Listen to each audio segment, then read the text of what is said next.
Brought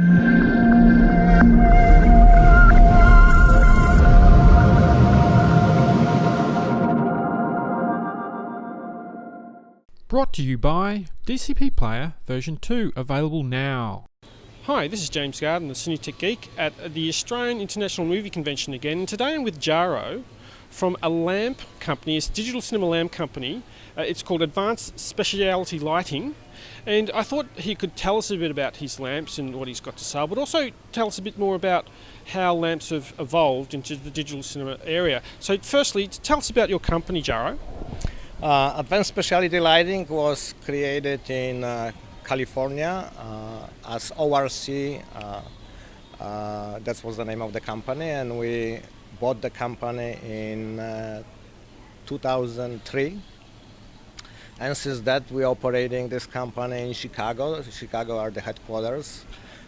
Since we are in the xenon lamps for over 20 years, we originally make xenon strobe lamps, so we moved to xenon short arc lamps, which are big. The most applications are in the cinema projector. Some of them are in the spotlights. We're also making short arc lamps, xenon mercury lamps, which are used for the PCB industry. So these today at the cinema, at the show, for example, you're showing a lot of lamps specifically suitable to digital cinema projectors. Correct. Because everything pretty much these days changed from the film projectors to digital projectors. And you were saying before the digital projectors have more of a short arc sort of implementation. Why is that happening in digital projectors? Is there much of an advancement in lamps since we've gone to digital? Well, the digital projectors are more compact than old film projectors. They also need more light to put the quality picture on the all the 3D and stuff. Correct. Yeah. Correct. So everything is compressed, so the lamps got to be running on the higher power, and it's got to have more light output. So we basically have to, the arc gap, what we call, between cathode and anodes got to be very short. To create the resistance, we have to put more gas pressure, and obviously when you have shorter gap, the life of the lamp is lower than in old lamps for the film projectors.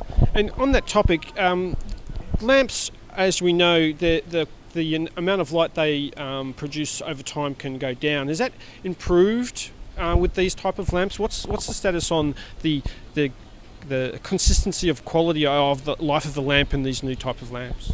Well, everybody tried to go to the shorter arc, which creates the electrodes, tungsten electrodes inside melting much faster. When the tungsten melting is putting the black film on the bulb, so the light output's dropping relatively fast. So everybody tried to make take the heat away from the electrodes much we can to make the electrodes cooler. And every manufacturer's got different ways of doing it. We're doing this the way we just patented now one way of doing things, and we'll be coming with the production on this new method soon. I guess the trick is to keep the electrodes cool enough so they're not melting. That's right. And in my experience, I think lamps have improved greatly since we've gone to digital, in my experience of old cinema projectors and etc. Now, the lamps in the old days, I used to know a lot of projectionists who would push lamps far beyond their hours. Is that advisable in these new short arc lamps? Lots of people still doing, but they're asking for troubles. Especially that's dependent also how they're running. If they're running the lamp initially on the lower wattage and they're increasing slowly, they can get more hours. But lots of people, they're running on 100% almost from beginning. And if you're running on 100%, they will try to exceed the hours, then you're asking for explosion, and then you have to change the reflector because it's glass reflector. Yes. So I would not recommend to run over the hours unless operator really know what they're doing and they really are watching the lamp closely and they're running on the lower power and then slightly increasing over the life of the lamp. Then you can push even 20 to 30% more. Which unfortunately in the era of completely automated booths, that's not really happening. So really what I take away from this is run your lamps until the period that they're supposed to run and then replace them, because it's not worth the risk if you're not going to look after them like he says. So that's a good rule of thumb with these new lamps. I find them more consistency over the period of the lamp, but in my experience with them, when they do go past their hour time, that they do degrade relatively fast. That's right. And then you also have not stable Yes. picture because you're getting some flicker, what we call in the industry. Yes. So this would be not recommended. Some people, some of our competitors, they're also going back to the longer arc lane, similar way like the film lamps were built, because this will give you the longer life, of course. Yes. But then you're sacrificing on the light output. They call this long life, but it's really They're not. nowhere near as bright as they could be. And one final thing I'd like to say on this topic is that sorry, I've forgotten your name again.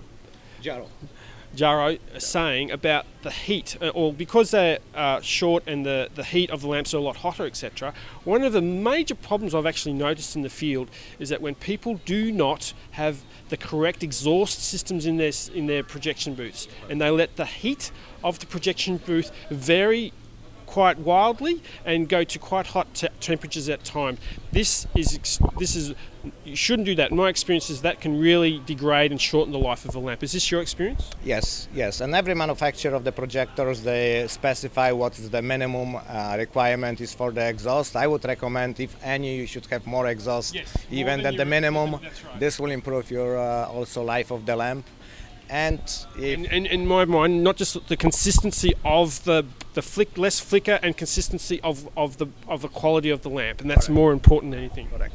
And if you're switching lamp on and off in a very short time, that's Yes. not also good for the lamp. Obviously, you don't want to run. Some manufacturers saying if you're going to run the lamp continuously for the period of the day, the life's going to be longer. Obviously, if you have break between the projections, like 1 hour, you're not going to run continuously because you're going to burn more electricity than you save on the lamp.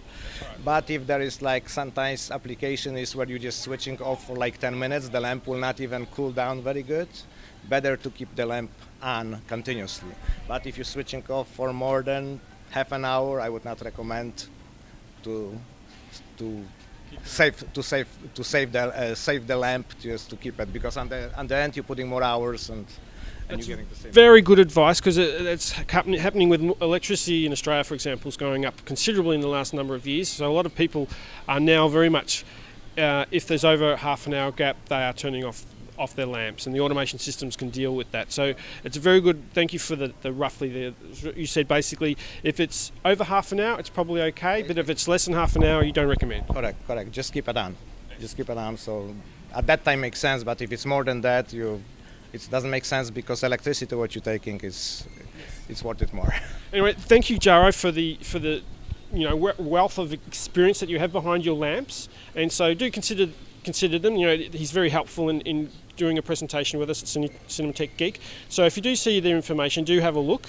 Obviously they're here because they've got some really good lamps, so I really thank you very much. Thank you very Thanks for the chat. Thank you. And that's James Gardner for Cinematech Geek at Australian International Movie Convention. It's a mouthful, 2013. Bye for now.